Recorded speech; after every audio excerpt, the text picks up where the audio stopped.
오늘 우리가 읽은 이 본문은 라이언 일병 구하기보다 훨씬 더 심한 내용입니다. 네. 지난주 우리는 폭풍이 있는 갈릴리에서 제자들이 사투를 벌이는 모습을 말씀을 나눴습니다.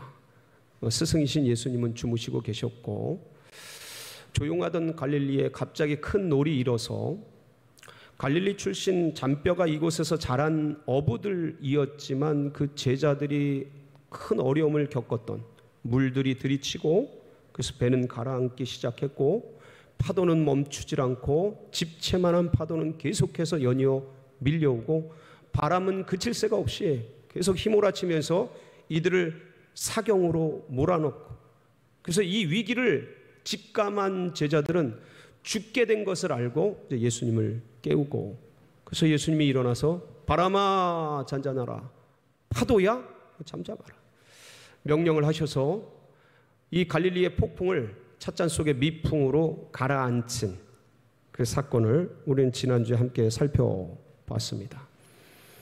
거기서 은혜를 받았죠.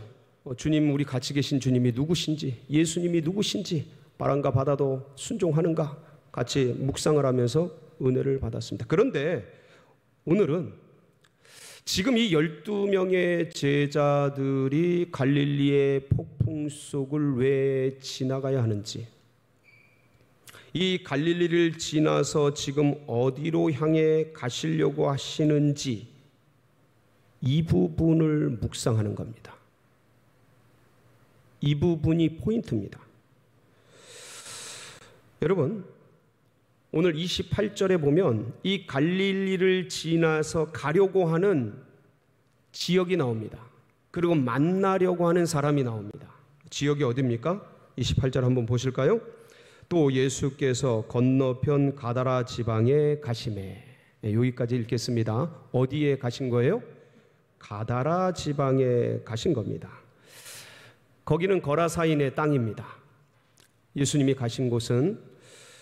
그런데 이 거라사인의 땅에 오셔서 우리가 이제 본문 말씀을 읽었지 않습니까? 거기서 광인을 만나고 마을 사람들에게 쫓겨나서 이 뒷부분을 읽어보면 본 동네로 다시 돌아오게 됩니다. 그러니까 예수님의 행적을 우리가 정리해 보면 가버나움에서 사역을 하시다가 예수님께서 가시려고 하는 호수 저편으로 이동하다가 폭풍을 만나고 그 가시려는 저편이 가다라 지방이었고 가다라 지방에서 광인을 만나고 그 마을 들어가지도 못하시고 쫓겨나서 다시 본 동네로 돌아오신 행적이 되겠습니다. 그럼 이 지점에서 무엇이 느껴지십니까? 예수님은 폭풍이 있는 갈릴리를 넘어서 누굴 찾아가신 겁니까? 광인을 만나러 가신 겁니다. 10수명의 12명이나 더는 되는 제자들의 목숨값을 죽음의 위경과 위기를 돌파해서 누구를 만나러 갔다고요? 미친 사람 만나러 간 겁니다. 물론 예수님의 그 행적을 생각해 보면 충분히 늘 그러신 분이셨죠. 요한복음 4장 3절 4절에 보면 예수님께서 한번 띄워주실까요? 사마리아 한번 읽어보겠습니다. 말씀을. 유대를 떠나사 다시 갈릴리로 가실새 사마리아를 통과하여야 하겠는지라. 어디를 통과해요? 예수님의 의지죠. 사마리아를 통과하여야 하겠는지라. 의지가 보이시죠? 유대인들은 사마리아 땅에 안 들어갑니다. 혼혈족 저주받은 땅이라 그래서 발을 안 대요. 해변길과 갈릴리길로 다 피해갑니다. 그런데 예수님은 이곳을 가시려고 하는 거예요. 왜 가시려고 하냐면 거기 사마리아에 가서 정오쯤에 수가성에 도착하여서 거기에 남편 5이었고 현재도 다른 남자와 동거하고 있는 동네로부터 창기처럼 여김을 받는 한 여인을 만나러 가십니다. 예, 보통 해가 진 뒤에 일을 하는 이 중동의 보편적인 습관들이 있는데, 이 여인은 동네로부터 외면을 받아서 그 정오의 뜨거운 햇살에 물들어온 여인, 손가락질 받는 그 여인이었어요. 그 여인 만나러 유대인이라면 밟지 않는 그 땅을 주님께서는 찾아가서 만나시게 됩니다. 주님 이런 분이시죠. 이런 분이시죠. 그래서 이 거라사인의 땅도 찾아가신 것이죠. 누구를 만나러요? 광인을 만나러. 미친 사람을 만나러. 귀신 들린 사람을 만나러. 제자들의 희생, 죽음, 목숨, 위기, 그것을 치르고 돌파하고. 라이언 일병 구하기처럼 사실 선인을 위해서 목숨을 거는 경우가 가끔 있습니다. 그런데 미친 사람을 구하기 위해서, 악인을 구하기 위해서, 귀신 들린 사람을 구하기 위해서 이런 희생을 치른다? 주님이 앞서가시죠.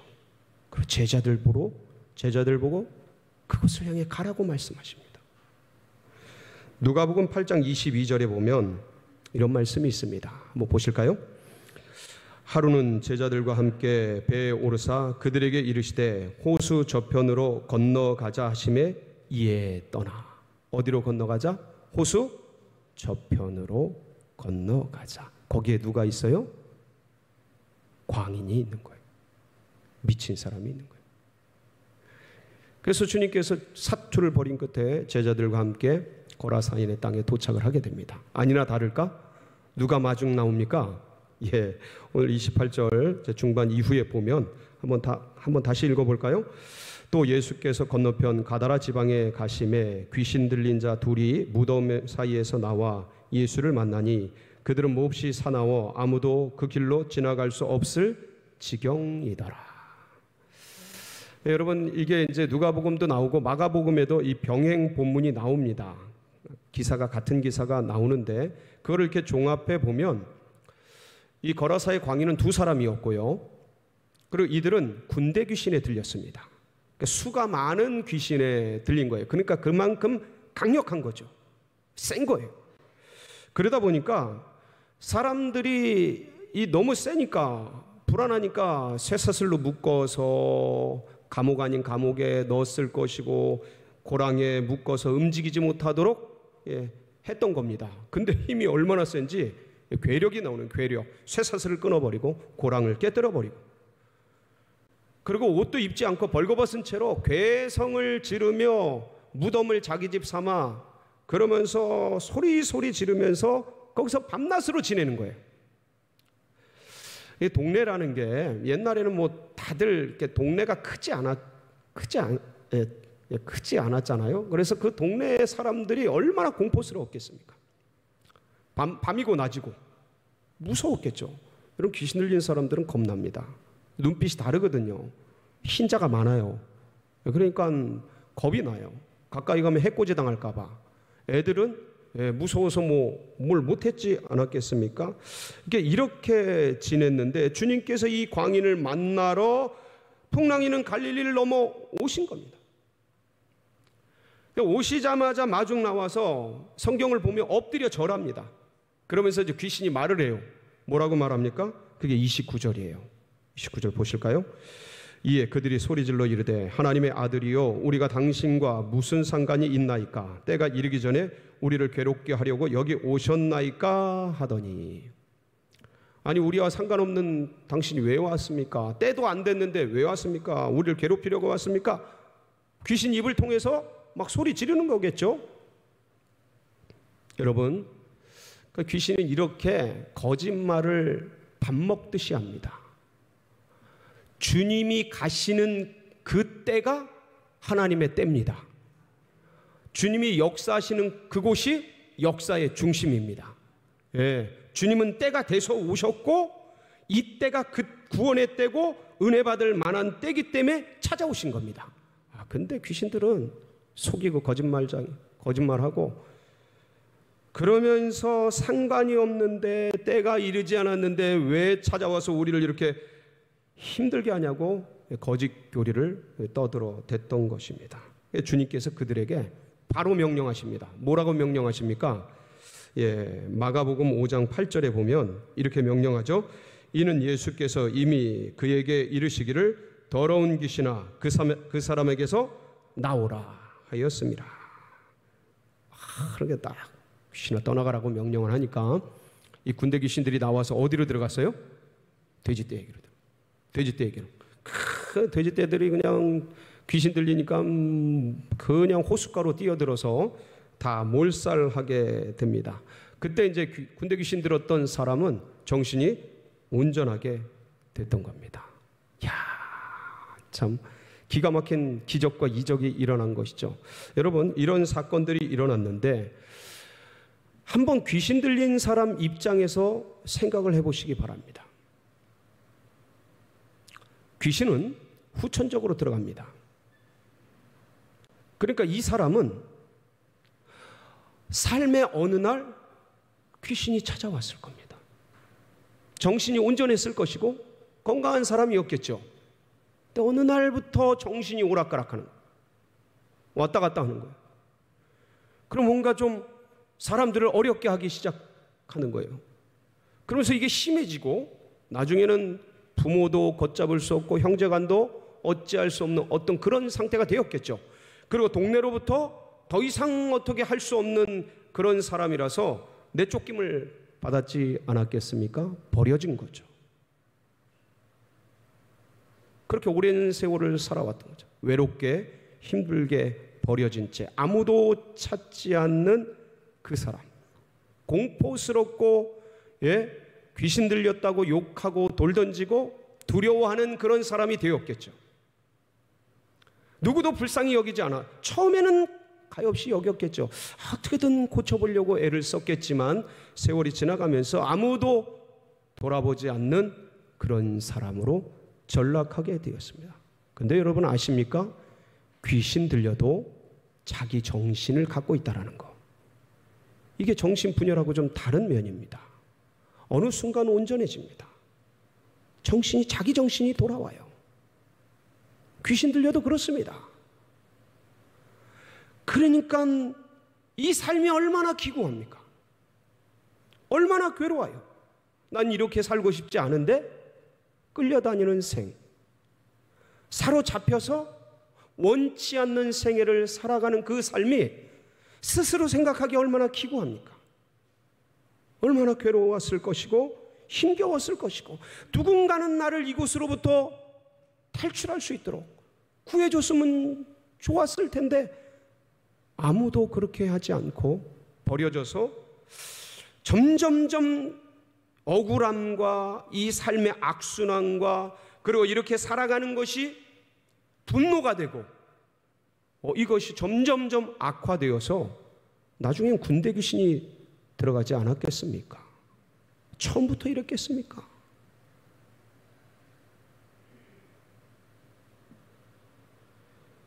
다들 두려워서 피하기만 했지 사실 그렇죠.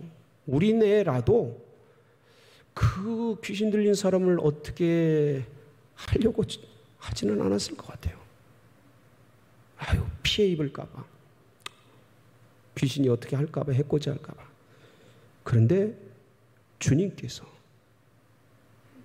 찾아가신 거예요. 제자들의 희생을 감수하면서 갈릴리의 폭풍을 뚫고 미친 사람 하나 만나기 위해서 아무도 돌보지 않는 그 영혼을 만나기 위해서 주님이 찾아가셨던 거예요. 그리고 만나주셔요. 사랑하는 성도 여러분, 예수님을 만나면 문제가 해결됩니다. 정신이 회복되잖아요. 귀신이 떠나가잖아요. 여러분, 이 자리가 예수님 만나는 자리 되기를 축복합니다. 어떤 인생의 문제가 있으십니까? 주님의 영과 우리의 영이 교제하는 그 시간에 그 문제가 해결됩니다. 주님 만나면 모든 문제가 풀어지는 거예요. 정신이 온전해져서 주님 앞에 돌아오게 됩니다.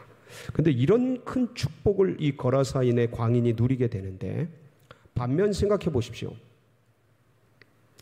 마을의 문제고 골칫거리고 공포스러운 어떤 그런 괴롭게 하는, 힘들게 하는, 언제든지 터질지 모르는 시한폭탄 같은 귀신들이 들린 사람이었단 말이죠. 근데 이거를 누가 해결해 주셨어요? 아니, 마을의 공통적인 문제를 예수님이 해결해 주셨단 말이에요.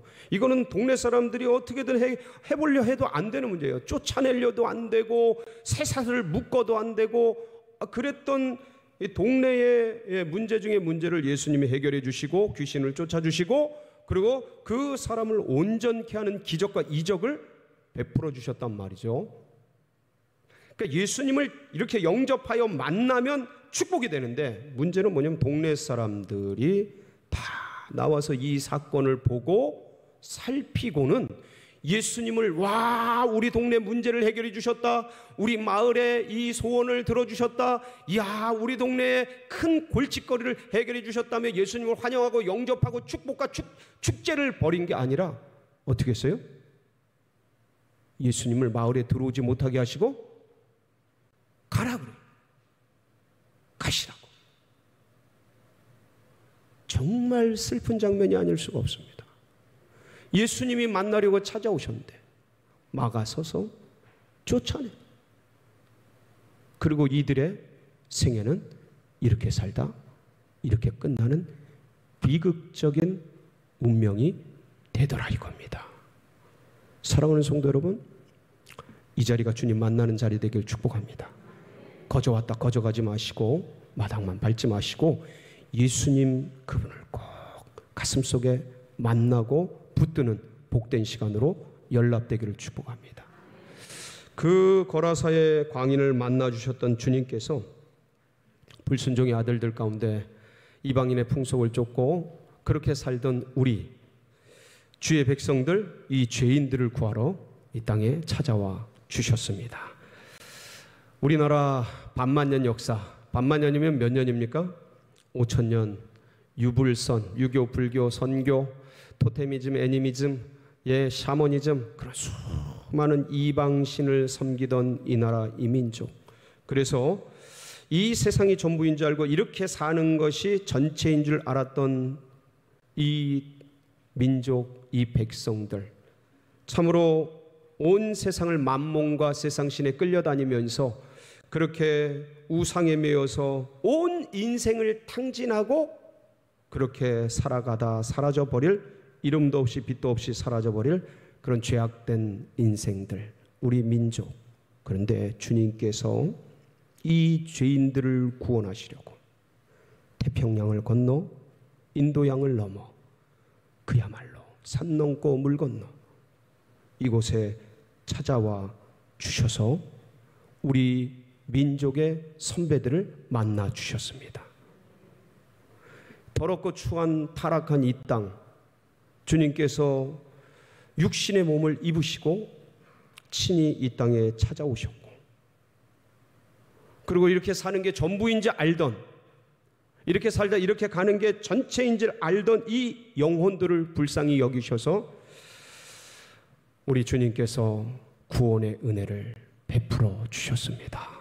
참 생각하면 생각할수록 놀라운 은혜가 아닐 수가 없습니다.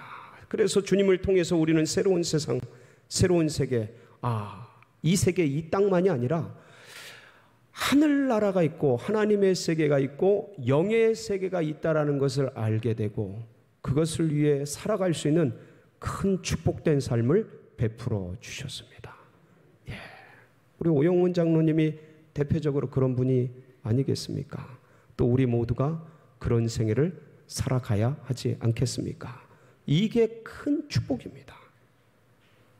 100년 왔다 가는 인생 속에서 영생을 위해 살고 내 배를 위해서, 내 눈을 위해서, 내 쾌락을 위해서 살 인생이 하나님을 위해, 교회를 위해, 성도를 위해 살 수 있는 이런 복된 세상을 주님을 통해 열어주시니 얼마나 감사한지 모릅니다.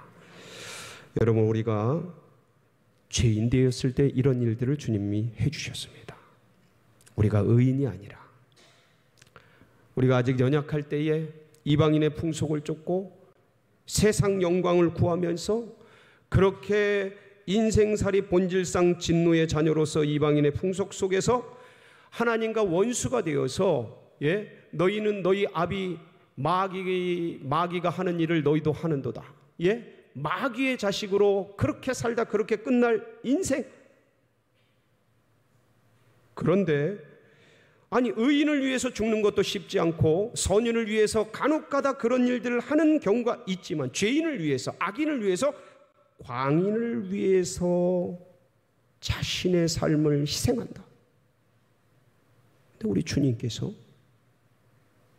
그 일들을 아낌없이 해주셨습니다. 로마서 5장 6절에서 8절에는 이렇게 기록하고 있습니다. 같이 한번 봉독해 보겠습니다. 우리가 아직 연약할 때에 기약대로 그리스도께서 경건하지 않은 자를 위하여 죽으셨도다. 의인을 위하여 죽는 자가 쉽지 않고 선인을 위하여 용감히 죽는 자가 혹 있거니와 우리가 아직 죄인 되었을 때에 그리스도께서 우리를 위하여 죽으심으로 하나님께서 우리에 대한 자기의 사랑을 확증하셨느니라. 아멘. 이 큰 사랑 앞에 우리는 다시 마음의 은혜와 감동을 받지 않을 수가 없습니다. 한 명을 구하려고 8명이,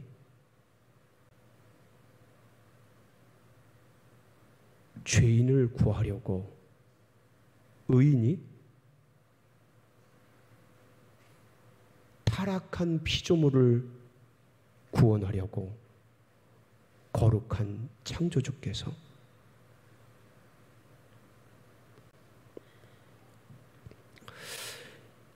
그 라이언 일병 구하기 영화의 마지막 장면에 끄트머리 부분이죠.